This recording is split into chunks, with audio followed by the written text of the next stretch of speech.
I'm Dr. Vanessa Lapointe, a registered psychologist, a parenting educator, and mom to two growing boys, and this is Ask Dr. V.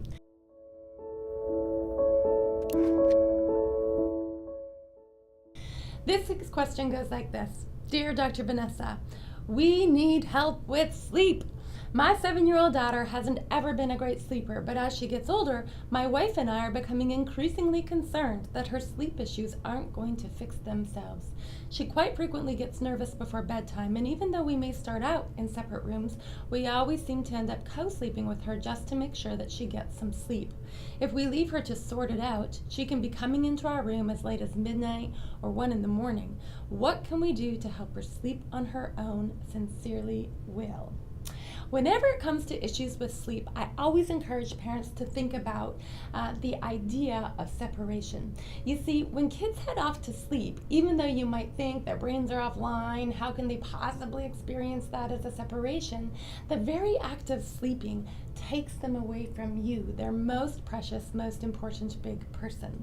And for a child who's particularly sensitive, or a child who's maybe feeling a little overwhelmed by life, going to school, all the expectations, growing up, things that can feel really big to the little child, those kinds of separations can be experienced really intensely at bedtime. And so sometimes they need a little bit more topping up. And the place to begin is to think about how can you take care of the child's experiences during the day so that she feels a little more shielded, a little more protected, and a little more topped up with connection to you, thus leaving her kind of fuller at bedtime in terms of the connection piece and then more readily able to take on sleep. So do you need to reduce some of the expectations during the day?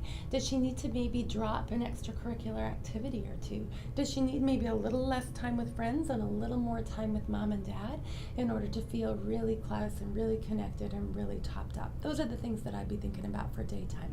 When it comes to nighttime, make sure that her bedtime routine is absolutely full of you, and it's not sort of colored by this energy of like, could you just go to sleep already, and could this just be done already, because that's for sure going to have her go into alarm and have her experiencing separation rather than really resting into the experience of connection with you. And so as you head through the bedtime routine with her, brushing teeth, having baths, those kinds of things, be very, very present and very available to her. Phones are put away, screens are turned off. It's just time for you to really revel in connection with one another. And then think about some ways that you can leave little bits of you with her while she's sleeping. One way to do that would be to tell her that you're going to see her in your dreams and that you're really looking forward to the adventure you're going to have that night in your dreams. And she might have the sense that you're making it all up, but it's a lovely story. You can tell her where you went on the adventure in your dreams together last night and what you're really looking forward to in the adventure in the dreams that you will have on this night, so that she has that period of connection to look forward to rather than just sitting in the big goodbye of good night. Another thing that I used to do with my boys when they were younger is I would tell them that I was going to pick out the perfect storybook for them after they had gone to sleep, and that I was going to slip it under their pillow. And in the morning, the first thing that they would be able to do is reach their little hands under that pillow, find whatever story it was that I had picked out for them, and invite them to bring that story to me so we could have some morning cozy time and a real time of togetherness and connectedness. The idea is, do not leave them at good night. You want to cast their mind's eye forward to the next hello, the next time of togetherness.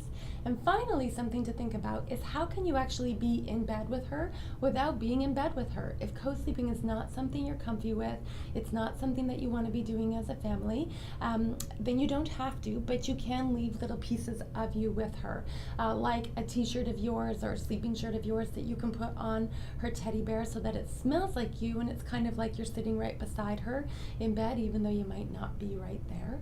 Or maybe it's a scarf of yours or something else that carries your scent so that she can have sort of this sensorial experience of you being beside her even if you're not right there. Those are some ideas to get you started on thinking about connection as the ultimate antidote to sleep problems. And remember, Will, you've got this.